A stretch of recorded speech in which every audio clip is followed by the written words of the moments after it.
Okay, had a good question from AJ in the Sam Golden Clubhouse. If you don't know what the Sam Golden Clubhouse is, check it out. It's for the members of the website who are trying to break 80. It's a group where we can all hang out and chat and ask questions, and I'll give answers. But this is a pretty complex question, and it deserves probably a little bit more formal video than what I normally post in the Clubhouse. So we'll get right into it.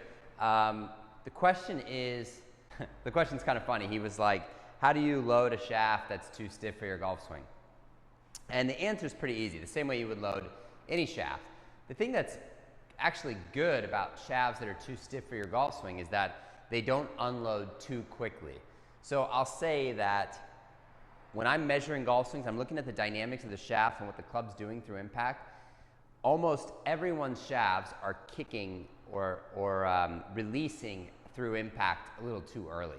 So even on tour, you'll see shafts releasing earlier than we'd like them to be. So that's why tour guys are tending to go stiffer and stiffer and stiffer, because they don't want a whole lot of bend and flex in the shaft at the bottom of their swing. Because you can imagine that would maybe create a little bit more pop if it's in the right place, but it might create some inconsistencies. So the thing you really have to be aware of is that every single shaft is going to release somewhere in the golf swing. Every single shaft is going to load somewhere in the golf swing. What you can do is you can sort of get good at getting that shaft to maintain its flex or to maintain its energy as long as possible, and then release in the right place, or at least not release too soon. So I go back to this course all the time. I created a course on the website called the Pause at the Top course.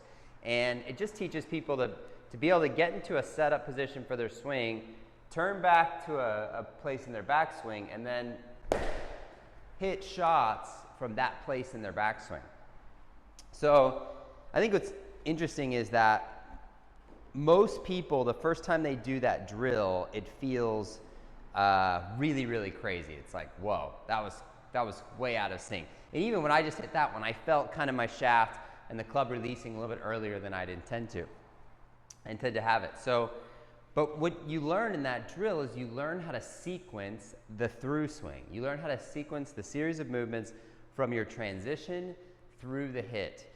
And a lot of times when we start our swing here and we know we're not going to have a pause at the top, we know we're not going to have a stop there, we end up sequencing for a hit about right here.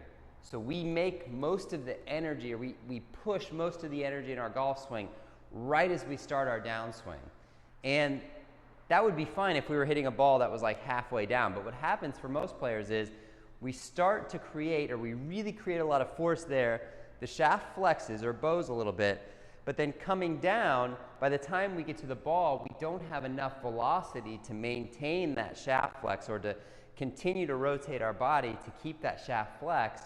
So the shaft actually is releasing a little early, and we see a little bit of that shaft kind of kicking too early. So the drill to sequence, or the drill to sort of properly load and maintain load through your golf swing, is the pause drill. It's absolutely the best drill I know to do that. All you do is you take your normal address position, you turn back to wherever it feels comfortable for you. Maybe in the beginning you'd start with some smaller swings, like where your hands are at about waist high, and then just learn the sequence of rotating through and hitting shots from that position. I think what you'll find there is that it's going to feel a little bit uncomfortable at first because you've never sequenced your golf swing from that position. But B, you'll start to find a more powerful sequence or a more powerful timing of moves from there through impact. And then when you make your full swing, you'll feel it'll feel more like a two-part golf swing. It'll feel more like you're loading on the backswing and then unloading through impact, rather than loading and unloading right at the top of right at the start of your downswing.